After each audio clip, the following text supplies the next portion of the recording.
Hi, Ryan here with Business Trends TV, and today I have Dave Zundel with Home Lovers on the line here. Let's go into the FAQs. We've got actually a good number of FAQs here that have come in from our from people that we've talked to, our listeners. How do I invest in real estate? There's a lot of questions around that. Investing in real estate for us is a very individual thing.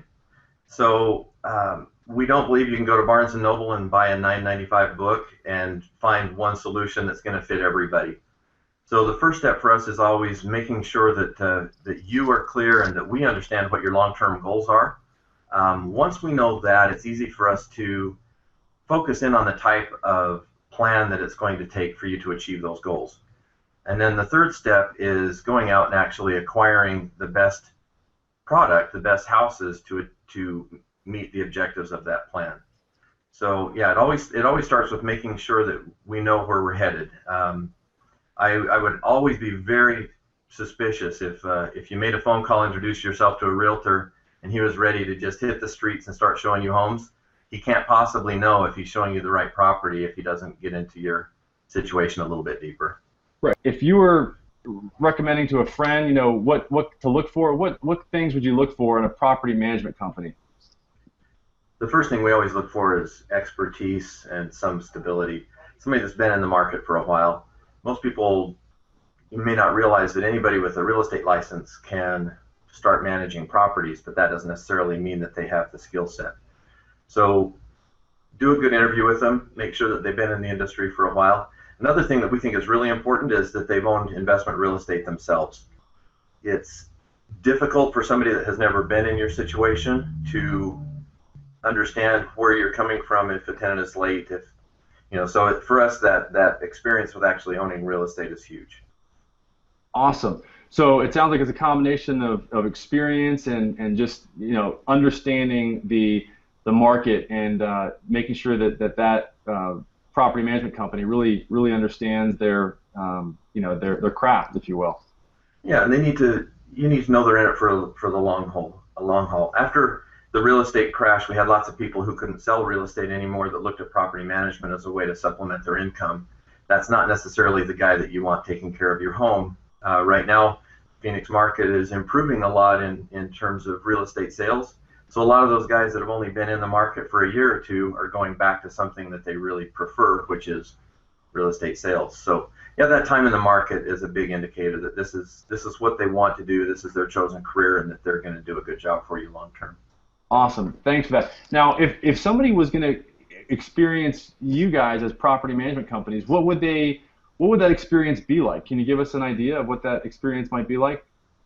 Well, as investors ourselves, everything from our lease to our management agreement is really written by investors for investors. So we've got a very focused mindset on making sure that our clients have the best possible experience, that our customer service is huge. We have more man hours per home under management than any other company that I'm aware of. So we're very focused on creating that great experience with our customers.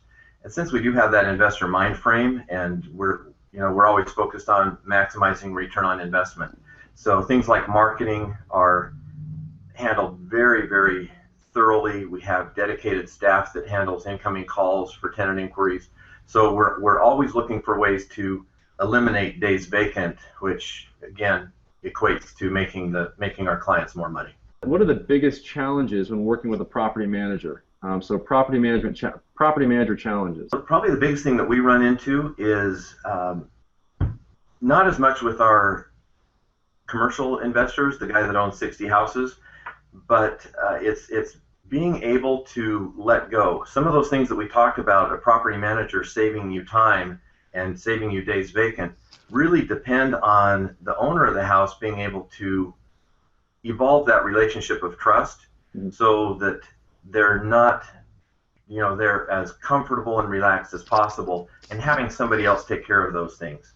In following somebody's recommendations on rent or on marketing or even on specials. So the higher you can develop that level of trust with your property manager, the better your experience is going to be.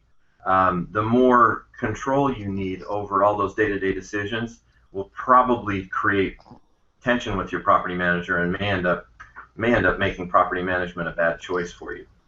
The next question I have is, how do I find a good tenant and keep them? Okay. The basics of finding a good tenant, I'm going to go back to, product is probably the biggest key. If your product isn't great, you're not going to attract a tenant that's great. So I'm not saying you can't have a product in a challenging neighborhood, but make that product the very best that it can be so that you're attracting the best possible tenants in that neighborhood, in that market. The second part of it is price. You can be $50 high and stay vacant for another 30 days. Back to that baseline equation of minimizing your days vacant. So make sure you're priced right.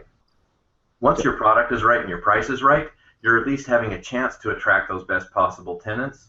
Then we go to extremely diligent screening, making sure that we're not getting somebody in the house that we don't want there. In our experience, probably 90% of the evictions were created in the screening process.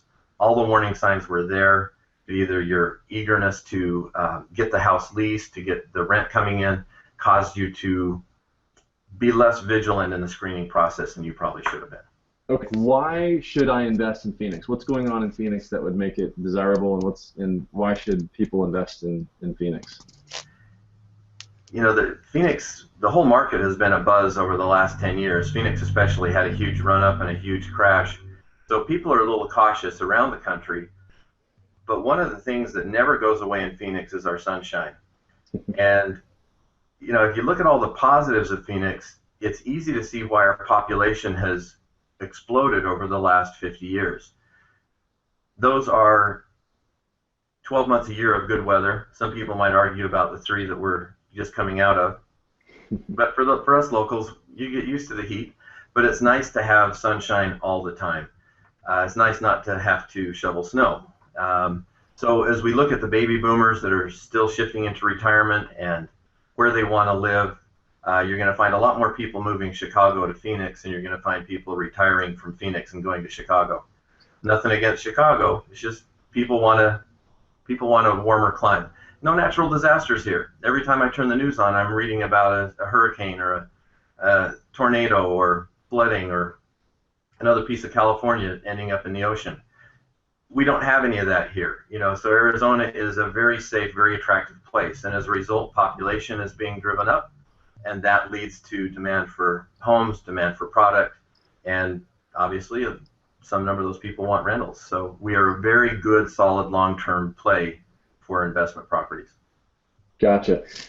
Well, awesome. And I'm in sunny South Florida right now, so I can definitely understand what you're talking about when you say, hey, that sun is great, and we capitalize on that also here with our tourism that we have here. So I 100% agree. The things, yeah, we have those little things, nasty things called hurricanes, which we're just getting out of that season right now. And we're grateful for, but yeah, you guys don't have any of those there, so that's awesome. But yeah, I've never woke up in the morning wondering if all my rental properties were still standing. I have. And I've been on vacation on a cruise, wondering if my properties were still standing, and had people checking on them. So I can attest to that for sure. So if somebody does want to get a hold of you, Dave, what's the best way for them to get a hold of you? I see obviously you got a number there on your screen. That's the easiest way to get a hold of us, and we do have several people on our sales team that are available to take those calls. Our salespeople do work weekends, so we're always available. 855-661-4462. Okay, and they can also reach you on the internet at, I presume it's HomeLovers.com, correct? Or? Correct, yeah. HomeLovers.com provides you Q&As and useful information about our services, both for investors, for managing your properties, and you also get a look at what properties we have available. So you can see that we have valley-wide coverage, and you can get a look at the experience that your prospective tenants will have when they're looking for your house. Now, I know you guys have some sort of a special offer for property owners. Can you give us an idea of what that offer is for any new property owners that might want to come on board with your company? Sure. Anybody new that is exploring property management, we give you $50 a month flat management fee, and we're willing to do that for the first 12 months that you're with us. So you get a good long look at us at an extremely low price to make sure that we're the ones that you want to have managing your home for the next 10 years. Awesome. Wow. Well, I wish I had that offer when I was looking for a property manager about 10 years ago when I owned a lot of Yeah. property myself. So that's a great offer. Dave, great. Thanks for the interview. Uh, is there any last final words words of wisdom for the viewers out there? Just, it's a good time to be investing and buying. Market's in recovery. Long-term prospects are good. So get on out to Phoenix and take a look. And we'd love to be the property management company you chose for all phases of your investment. Awesome. Okay. Thank you very much. You're welcome.